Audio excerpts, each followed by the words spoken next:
দীপিকা পরেছেন হিজাব, রণবীর সিং পরেছেন পাঞ্জাবি। তবে কি তারা সত্যি মুসলিম হয়ে গেল? এইদিকে বলিউড খুঁজে পেল ইয়াং কারিনা কাপুরকে।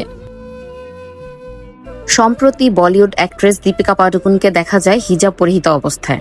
এটা দেখে অনেকেই ভেবে নিয়েছিলেন দীপিকা হয়তো বা মুসলিম হয়ে গেছেন।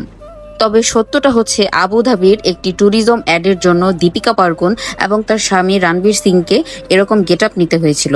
শুধু তাই নয়, এখানে ভিডিওতে স্পষ্টভাবেই দেখা যাচ্ছে দুবাইয়ের একজন শেখ তাদেরকে তাদের বিভিন্ন দর্শনীয় স্থান ঘুরে দেখাচ্ছেন।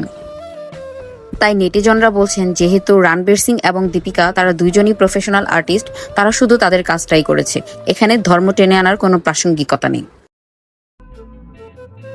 অন্যদিকে সম্প্রতি ভাইরাল হওয়া ভীরা বেদি, যে কিনা রাজত বেদির মেয়ে, তার সাথে তুলনা করা হচ্ছে কারিনা কাপুর খানের ইয়াং লুকের সাথে। এ প্রসঙ্গে রাজত বেদি কিছুটা হেসে বলেন, আমার মেয়ের বয়স মাত্র 18 বছর। সে মাত্রই স্কুল শেষ করেছে এবং কলেজে গিয়েছে। সে পড়াশোনা করতে চায়।